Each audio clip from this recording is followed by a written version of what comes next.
ಈ ರೀತಿಯ ಆಟಾಟೋಪಗಳನ್ನು ಮಾಡುವಂತಹ ನಾಯಕರನ್ನು ಭೂಮಿಗೆ ಪಾತಾಳಕ್ಕೆ ತುಳಿಯುವಂತಹ ಶಕ್ತಿ ಅವರಿಗಿದೆ.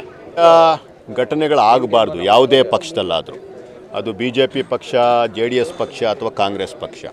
ಇದು ಜನಸಾಮಾನ್ಯರಿಗೆ ಒಂದು ತಪ್ಪು ಸಂದೇಶ ಕೊಡುವಂಥ ಕೆಲಸ.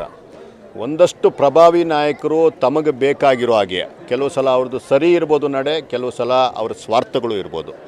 ಈ ರೀತಿಯಾದಂತಹ ನಡೆಗಳಿಂದ ಜನಗಳಲ್ಲಿ ಗೊಂದಲ ಏರ್ಪಡಾಗುತ್ತೆ. ಜೊತೆಗೆ ಜನ, ವಿಶೇಷವಾಗಿ ನನ್ನ ಚಿಕ್ಕಬಳ್ಳಾಪುರ ಮತ್ತು ಮಂಚೇನಹಳ್ಳಿಯ ಜನ ಏನಿದ್ದಾರೆ, ತುಂಬ ಪ್ರಬುದ್ಧರಿದ್ದಾರೆ, ಬುದ್ಧಿವಂತರಿದ್ದಾರೆ. ಯಾರು ನೋಡ್ತಿದ್ದಾರೆ ಅವರು ಈ ರೀತಿಯ ಆಟಾಟೋಪಗಳನ್ನು ಮಾಡುವಂತಹ ನಾಯಕರನ್ನು ಭೂಮಿಗೆ ಪಾತಾಳಕ್ಕೆ ತುಳಿಯುವಂತಹ ಶಕ್ತಿ ಅವ್ರಿಗಿದೆ. ಅದನ್ನು ನಾಯಕರು ಅಂತ ಅನ್ನಿಸ್ಕೊಂಡಿರೋವಂಥವರು ಯೋಚನೆ ಮಾಡಿ, ಸಾರ್ವಜನಿಕ ನಡೆಗಳನ್ನು ಮಾಡಬೇಕಾದ್ರೆ ಯೋಚನೆ ಮಾಡಿ ಮಾಡಬೇಕು. ಏನೋ ಅಧಿಕಾರ ಇದೆ ಅನ್ನೋ ಒಂದೇ ಕಾರಣಕ್ಕೆ ಹುಚ್ಚುಚ್ಚಾಗಾಡಿದ್ರೆ ಮುಂದೆ ಅವರೆಲ್ಲರೂ ಸಹ ಪ್ರಜಾಪ್ರಭುತ್ವ ವ್ಯವಸ್ಥೆಯಲ್ಲಿ ಬೆಲೆ ತೆರಬೇಕಾಗ್ತದೆ. ಮುಂದೆ ಅವರೆಲ್ಲರೂ ಸಹ ಏಟು ತಿಂತಾರೆ ಅಂತ ಈ ಮುಖಾಂತರ ಹೇಳೋಕ್ಕೆ ಇಷ್ಟಪಡ್ತೀನಿ.